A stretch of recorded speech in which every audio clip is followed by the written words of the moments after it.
The following video describes discounts, voids, corrections, and refunds on your cash register. First, make sure your cash register is in the REG or register mode.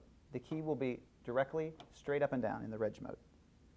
First, let's look at how to give someone a discount on an item they've purchased. You'll note for this transaction, we have a tax rate of 6.25%. First, we have to enter a transaction. So a customer is buying something for $10. We hit the 1 and the 0 key 3 times, and we've hit Department 1. You'll see on the screen Department 1 at $10. But now, I'm a nice person, and I want to give them a 15% discount.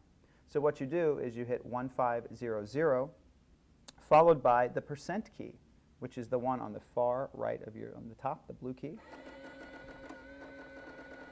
And your receipt will print. You'll also note that on the screen itself, you'll see that that 15% equated to $1.50, and there's a little negative sign there. So you've taken $1.50 off of that. Now I'm going to hit my subtotal, and you'll see with tax, the customer now is owes $9.13. And to finish the transaction, we simply hit, they gave me a $10 bill, so I enter 1, 0, and the 00 key, you'll see $10, and I hit the cash no sale key.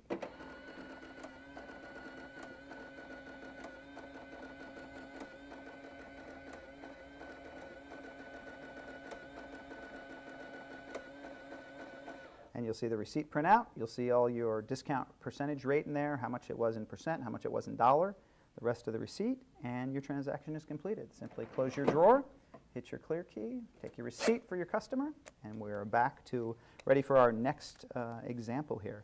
Now, let's look at voids and corrections. A lot of us make some mistakes throughout the day as we're working, and we need to know how to change a transaction that we've already made.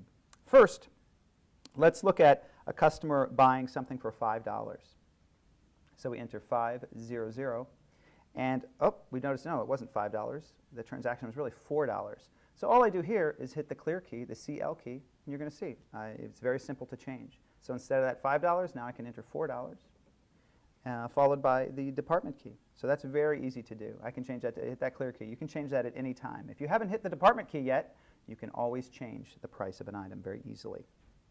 Next, let's enter that $5 transaction, and we hit Department 1.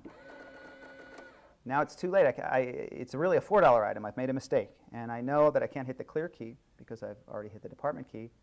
Also, we have a solution for that. You simply hit the void key, and you can see now that it's corrected that amount. It's taken $5 off, and we can even hit the subtotal there, and you'll see that the total is 0. So now, that's the first two ways. The third way, let's enter a couple of items here. We enter a $5 transaction on Department 1, and then we've got a $3 transaction on Department 1. And we say, you know, what's strange about this is the customer says, oh, I don't want that first $5 item that you gave me. So I put $5, so I want to take that off. So I hit $5 again, and then I'm able to hit the void key, followed by that department that $5 was in, which was Department 1. So now you're going to see, you'll see the negative sign. So I've taken $5 from Department 1. And we'll subtotal this out, and you'll see just that $3 item remained with its 6.25% tax that this register is programmed for. So at this point, we've corrected that, and we can finish out our transaction. We'll enter, customer gave us a $5 bill.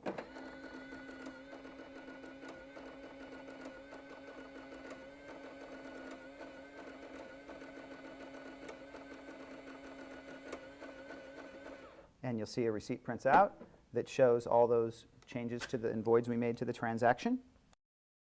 The last type of void or correction can happen after a transaction has been completed. But first, let's enter a transaction. We enter a $5 transaction in Department 1, $3 transaction in Department 1, and a $2 transaction in Department 1. But the customer, we cleared out, that's their total. They pay us $11 in cash.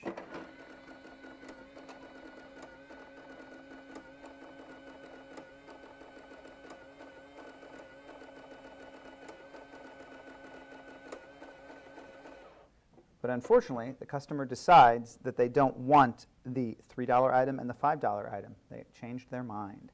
So how do we fix that? We've already cashed it out. It's already a record of it. It's very simple.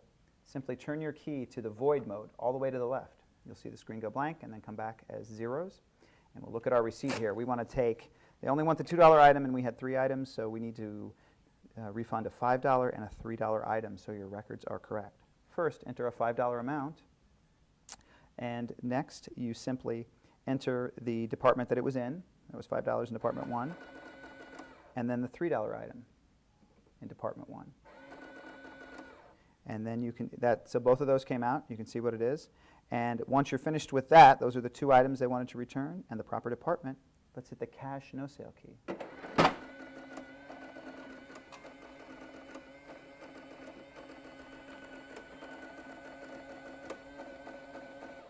And the important thing to note here on the receipt is you'll see it has tax. It's $8.50 that's owed back with tax. And then also it's a void. You'll see a V and a D printed next to item number 1. That shows that it is a void transaction for this.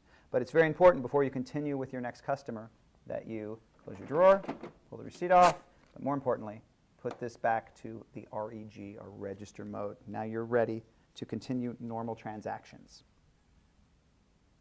The next item we're going to explain is a refund of a previous day's transaction. Often a customer will return an item a few days later or even a month later. So you can simply, we have a separate department configured for your cash register for this type of refund that didn't happen on a given day. It's for previous day's transactions. First, ensure that the cash register is in the REG position. The key is in the up and down mode for in the REG mode. And let's look at the items they're returning. They're returning a $5 item, and you hit Department 4, that red department key. By default on our cash registers, Department 4 are refund departments. And so you're going to see Department 4 on the screen and a negative $5. They also had a $3 item. And once again, Department 4 for a negative and another $3 item. And now you treat it just as a normal transaction. You'll see the subtotal. So you owe them $11.69 back because of the tax. Note that Department 4 looks at the default setting is to be associated with the tax 1. So it's important that you get the tax amount returned to the customer as well, and your cash register handles that. So when you're ready to give them the cash back, you simply hit the cash no sale key.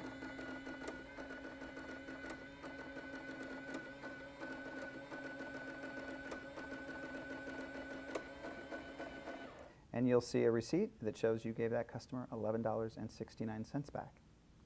This concludes the video for discounts, voids, corrections, and refunds.